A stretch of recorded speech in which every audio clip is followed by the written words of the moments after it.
वहीं बिहार में चुनावी बिगुल बच चुका है। सभी दलों में सीटों पर माथापच्ची का दौर जारी है, लेकिन महागठबंधन में सीट शेयरिंग को लेकर पेच अभी भी फंसता हुआ दिखाई दे रहा है। आखिर वो क्यों, क्या वजह, इसके पीछे क्यों लगातार हो रही है बैठकें और अब तेजस्वी भी चल पड़े हैं दिल्ली के लिए, देखिए आप।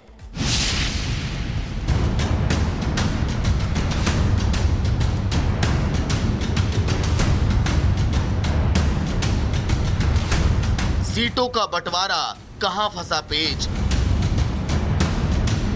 कांग्रेस का अल्टीमेटम, एनडी में टेंशन।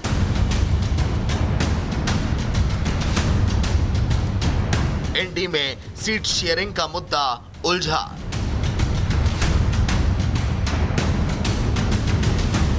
चुनावी रणभेरी बच चुकी है। सियासी पार्टियां लाव लश्कर के साथ मैदान में उतर गई हैं। एक दूसरे पर तीखे तीर भी चलाए जा रहे हैं। वहीं चुनावी शोर के बीच बैठकों का दौर भी जारी है। एक एक सीट को लेकर मंथन हो रहा है, लेकिन महागठबंधन में सीट शेयरिंग को लेकर पेच फंस गया है। कांग्रेस ने मनमाफिक सीट नहीं मिलने पर नाराजगी अब जताई है। वहीं आरजेडी कांग्रेस के आगे झुकने के लिए तैयार नहीं है। मतलब कांग्रेस और आरजेडी में सीटों को लेकर तनातनी अभी जारी है। दरअसल 2020 में कांग्रेस को 70 सीटें मिली थी, लेकिन 70 में से 19 पर ही कांग्रेस जीत पाई थी। मतलब जीतने का स्ट्राइक रेट 27% का रहा था और अब कांग्रेस को 58 सीट मिलने की संभावना है, जिसको लेकर कांग्रेस ने आपत्ति जताई है और आरजेडी को आखिरी अल्टीमेटम दिया। पहले जो आरजेडी थी वो मास आरजेडी थी। अब टेक्निकल चीज़ों में आप फंस जाइएगा तो लेट तो होगा भैया। 2+2 मैंने तो पहले भी कहा कि अपने सभी एलाइज को सम्मान दो। उधर कांग्रेस ने अपने नेताओं को दिल्ली बुलाया है। बताया जा रहा है कि जहां चुनाव की आखिरी रणनीतियों पर चर्चा होगी, वहीं तेजस्वी यादव भी दिल्ली में है। ऐसे में उम्मीद जताई जा रही है कि दोनों पार्टियों के शीर्ष नेताओं के बीच बातचीत में सहमति बन सकती है और अगर सहमति नहीं हुई तो सूत्रों के मुताबिक कांग्रेस बिहार में अकेले चुनाव लड़ सकती है, लेकिन आरजेडी महागठबंधन में सब कुछ ठीक ठाक बताने में जुटी है। कहीं कोई पेच महागठबंधन में नहीं फंसा है। महागठबंधन में सब ऑल इज वेल है। सीट बंटवारे का निर्णय अंतिम रूप से ले लिया गया है। बहुत जल्द इसकी घोषणा होने जा रही है। पहले चरण की नामांकन में 5 दिन बचे हैं और अब तक महागठबंधन में सीट शेयरिंग का फॉर्मूला तय नहीं हुआ है।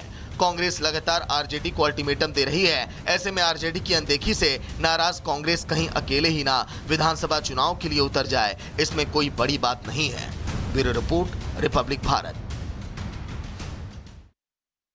पूरी जानकारी के साथ विवेक, महागठबंधन के नेताओं के दिल में कुछ और, जुबान पे कुछ और है। देखिए, ऐसा लग रहा है कि सब कुछ ऑल इज वेल है, नेता बता रहे लेकिन लग नहीं रहा है। विवेक, देखिए, नेता की प्रजाति ही ऐसी होती है, जब नाम के आगे नेता जुड़ जाता है या फिर वो उसमें काम करने लगते हैं तो उनके लिए ये खास गुण सीखना होता है और कुछ तो इनबिल्ट होता है इतना ज़बरदस्त कि वो मुंह में कुछ और रखते हैं और अंदर उनके कुछ और होता है। वो करते कुछ और है, सोचते कुछ और है। तो ये कोई बड़ी बात नहीं है, नेताओं का ये चरित्र होता है। इससे पूरे भारत की जनता वाकिफ है, बिहार की जनता तो ज़्यादा वाकिफ है, क्योंकि कहते हैं कि उनकी रगों में राजनीति दौड़ती है। चलिए, ये एक अलग हिस्सा हो गया। दूसरी बात यह है कि महागठबंधन के अंदर क्या चल रहा है। महागठबंधन के अंदर अभी बहुत कुछ चल रहा है, क्योंकि तेजस्वी महागठबंधन में बिहार में सबसे बड़ी पार्टी है। मतलब आरजेडी सबसे बड़ी पार्टी है और तेजस्वी सबसे बड़े दावेदार हैं। कांग्रेस को तेजस्वी चाहते हैं कि वो मेरे साथ भी रहे, लेकिन मेरी शर्तों पर रहे। मतलब कांग्रेस को वो जितनी सीटें देना चाहें उतना दे और कांग्रेस मान भी जाए, राहुल गांधी मान भी जाए, जो कि होता हुआ नहीं दिख रहा है। अभी जो तेजस्वी वहां गए हैं लैंड फॉर जॉब के लिए, तो सुनवाई के बाद उनकी मुलाकात वहां राहुल गांधी से होगी और होगी तो वो यही करना चाहेंगे कि भैया जितनी सीटें हैं मैं कह रहा हूं उतनी मान जाओ,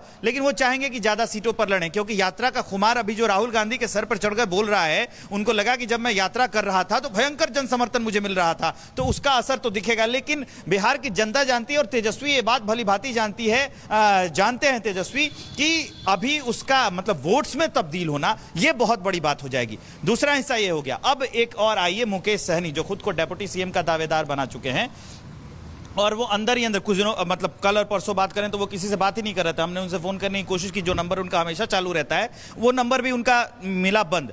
वजह क्या है? क्योंकि वो अभी बातचीत करना नहीं चाहते हैं। एक बार वो आके शगुफा छोड़ के चले गए, मुंह से उगल दिया करे हमने तो सीट पे बात कर ली है, 40 सीटें हमको मिल रही है। चलिए विवेक, शुक्रिया पूरी जानकारी के लिए। लेकिन अब चर्चाएं इस बात को लेकर हैं कि क्या बिहार में कोई नया फ्रंट अब तैयार हो सकता है क्या?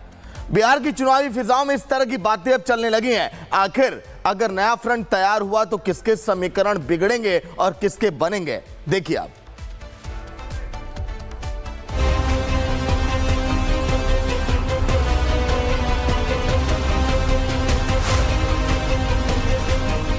बिहार की राजनीति में सियासी हलचल तेज हो गई है। एक और जहां एनडीए और महागठबंधन अपनी अपनी राजनीति में जुटे हैं, तो वहीं बिहार में अब एक नया फ्रंट तैयार होता दिखाई दे रहा है। दरअसल खबर है कि एआईएमआईएम प्रमुख असदुद्दीन ओवैसी ने जनशक्ति जनता दल के अध्यक्ष तेज प्रताप यादव से संपर्क साधा है। दोनों नेताओं की बातचीत की खबरें बाहर आई, जिसके बाद से ही बिहार में तीसरे मोर्चे की आहट सुनाई देने लगी।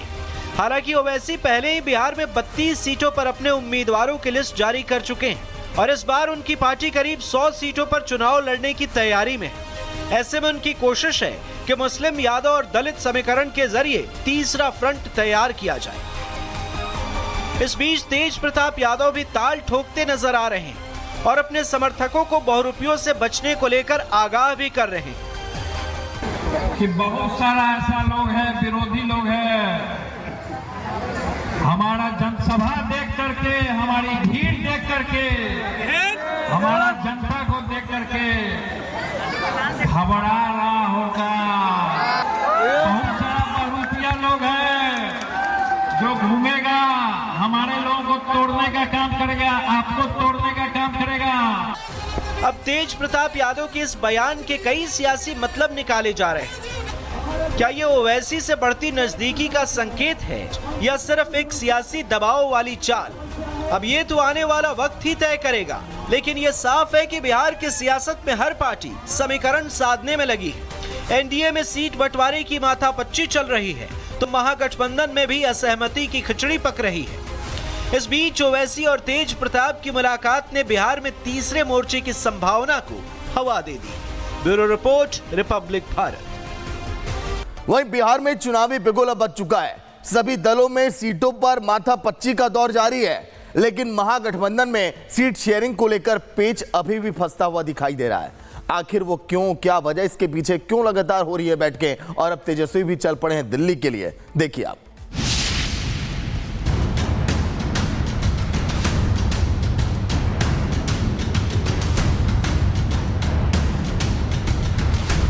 सीटों का बंटवारा, कहां फंसा पेच? कांग्रेस का अल्टीमेटम, एनडी में टेंशन।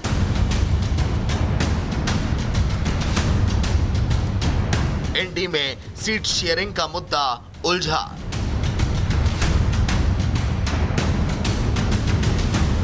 चुनावी रणभेरी बच चुकी है। सियासी पार्टियां लाव लश्कर के साथ मैदान में उतर गई हैं। एक दूसरे पर तीखे तीर भी चलाए जा रहे हैं। वहीं चुनावी शोर के बीच बैठकों का दौर भी जारी है।